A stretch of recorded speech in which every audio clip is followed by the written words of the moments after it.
মাননীয় প্রধানমন্ত্রী তারেক রহমান সাহেব বাংলাদেশের ইতিহাসের সবচেয়ে খারাপ সময় বাংলাদেশের দায়িত্ব নিয়েছে। বাংলাদেশের প্রধানমন্ত্রী তারেক রহমান সাহেব যখন গণতন্ত্র ক্ষতবিক্ষত, তখন বাংলাদেশের দায়িত্ব নিয়েছে যখন the whole country system is completely corrupted. সংবাদ মাধ্যম, চ্যানেল 1, দিগন্ত, ইসলামিক টিভি, পত্রিকার মালিকরা রাত্রে ঘুমাতে পারতো না। সামাজিক যোগাযোগ মাধ্যমে আমরা একটা ফেসবুকে স্ট্যাটাস লিখে 10 বার সেটা ডিলিট করতাম, চিন্তা করতাম এই বুঝি আইসিটি আমাদের ধরল কিনা। ব্যবসায়ীদের কথা বলেন, বাংলাদেশের ব্যবসায়ীরা সব দলের সাথে সম্পর্ক থাকবে, ঠিক আছে, কিন্তু কিছু ব্যবসায়ী ভয়ে চলে গিয়েছে। আমরা এও শুনেছি বড় বড় ব্যবসায়ীরা তৎকালীন সরকার প্রধানকে মা, আম্মু বলে সম্বোধন করেছে।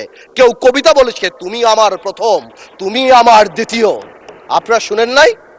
আমরা শুনেছি। হাউ ডিসগাস্টিং একটা দেশের সিস্টেম। কিভাবে শিক্ষা মন্ত্রণালয়, আপনি চিন্তা করেন, আপনি যদি if you go to YouTube and search IAM GPA 5, আপনি লক্ষ লক্ষ ছেলেপেলেরা GPA 5 পেয়েছে যারা বলতে পারে না ইংরেজিতে যে IAM GPA 5। এরা যদি বিদেশে যায়, মাননীয় স্পিকার, এদেরকে শো ইউর পাসপোর্ট বললে এরা পাসপোর্ট বুকে নিয়ে শুয়ে পড়বে। মাননীয় স্পিকার, আমি এই কথাগুলি কেন বললাম? মাননীয় স্পিকার, আমি এই কথাগুলি এই জন্য বললাম, সিস্টেমেটিক্যালি এই দেশকে এমন ভাবে নষ্ট করা হয়েছে। এক, the young generation must realize যেটা আমাদের দোষ।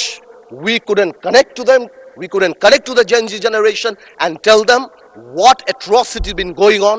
আমরা কি ট্রমার মধ্যে থেকে 17 বছর গিয়েছি। আরেকটা রিজন বোঝা দরকার যে মাননীয় প্রধানমন্ত্রী তারেক রহমান সাহেব বাংলাদেশের ইতিহাসের সবচেয়ে খারাপ সময় বাংলাদেশের দায়িত্ব নিয়েছে।